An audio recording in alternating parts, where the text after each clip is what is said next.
So hello guys, welcome back my channel শিখতেন আমি আজকে সকাল সকালে উঠে পড়েছি। আর সকাল সকাল এই দুটো গাড়িকে এখন ওয়াশ করব, কেননা এই কদিন ধরে অনেক প্রচণ্ড পরিমাণে ধুলো টুলো ছিল, তাই জন্য এখন আমি নিতে চলে এসেছি পাইপ। আর পাইপ নিয়ে এখন দুটো গাড়িকে এখন ধোবো ভালো করে। अच्छा हमको सिखा এখন আমি এখানে পুরো রেডি হয়ে করছি, আস্তে আস্তে পাইপটা এগুলো ফিট করলাম। করার পরে গাড়িটাকে ভালো করে ওয়াশ করব আজকে, মানে 3-4 দিন ধরে অনেক পরিমাণে কি বলবো, এত পরিমাণে কাদা টাদা হয়ে গেছিলো গাড়িতে, গাড়ি এত নোংরা হয়ে গেছে সে বলার মতো না। আর আমার এই নতুন গাড়িটাকে এখন ওয়াশ করে আমি ভাবছিলাম এই তুলে দেবো, কেননা এখন বর্ষাকাল চলে এসছে, এই গাড়িটা বেশি ধুলো টুলো করতে চাই না। আর যেটা পালসারটা আছে ওটা আমি চালাবো কদিন ধরে, তাই জন্য এখন এই গাড়িটা ওয়াশ করা শুরু করেও দিয়েছি। আর দেখো আমি কি করে ওয়াশ করি, মানে আমি গ্যারেজ মানে আমি গ্যারেজে দিই না, কেননা গ্যারেজে কিরম ভাবে কি পরিষ্কার করে আমি জানি না। তার থেকে এবার নিজের হাতে করাটাই মনে হয় সব থেকে বেটার হবে হয়।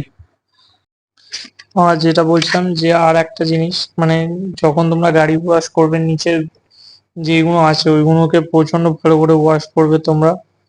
আর আমি যেহেতু গ্যারেজে দিই না, কেননা আমি যখনই গ্যারেজে দিই গাড়ি তো সামনে থেকে উপর থেকে পরিষ্কার হয়ে যায়, প্লাস ওরা মোবিলের যেটা মারে ওটা আমার মানে প্রচন্ড পরিমাণে গাড়িকে ক্ষতি করে बे দেয়। जल्दी बोल कल ওর सुबह জন্য আমি पनवेल ওইটা निकलना है। পছন্দ করি না বলে নিজে নিজে বাড়ি ওয়াশ করি। আর বাড়ি ওয়াশ করলে নিজের মতন ওয়াশটা করা যায় আর কোনো খুঁত থাকে না। আর তুমি যখন গ্যারেজে দেবে না গাইস, তখন মানে ওখানে কিছু না কিছু তুমি একটা খুঁত পেয়েই যাবে, বুঝেছো? মানে দেখা গেলো নিচের পজিশনে কাদা টাদা লেগে আছে বা ধুলোবালি লেগে আছে, আর যখন তুমি বাড়ি ওয়াশ করবে না তখন সেই জিনিসটা কিন্তু থাকে না আর কি। এই তুমি মানে ভালোবেসে একটা গাড়ির ভালোবেসে যেই একটা মানে উম, ধুচ্ছ, তখন একটা অন্যরকম থাকে, কোথায় কাদা লেগে থাকতে পারে না লেগে থাকতে পারে সেগুলো তোমরা বুঝতে পারবে। আর গ্যারেজে যদি ওরা ডাইরেক্ট ওয়াশ করে মানে সেইভাবে ভালো করে ওয়াশ করে না, ওই জন্য আমার গ্যারেজের প্রতি অত নেই। আর এটাকে এখন ওয়াশ করা প্রায় শেষের দিকে, কেননা নিচে কাদাগুলো ছিল ওপরগুলো পানি টানি দিয়ে দিয়েছি, নিচেটাও একটুখানি দিচ্ছি এখনো পর্যন্ত। এবার গাড়িটাকে দেখো আমি প্রচন্ড ভালো করে ওয়াশ করছি, কেননা ওই দিকগুলো কাদা ছিল, তারপর নিচের ওই পজিশনগুলো প্রচন্ড পরিমাণে আমার কাদা জমেছিল। মানে কি বলবো, এত পরিমাণে কাদা জমেছিল সেটা আমার একদম বলার বাইরে গাইস। মানে এইটার পিছনে ভিডিওটা অনেক বড় হয়ে যাবে বলে আমি তোমাদের পুরো ভিডিওটা দেখাচ্ছি না। আর অলরেডি অনেক বড় ভিডিও হয়ে গেছে এটা। আর দেখো নিচে কাদা কাটা গুলো আছে, ওইগুলো পরিষ্কার করতে করতে আমার প্রায় গাড়ি ধুতে গিয়ে আমার প্রায় আজকের প্রায় 1 ঘন্টার উপরে আমার লেগে গেছিল শুধু এই মানে আমার এই গাড়িটা।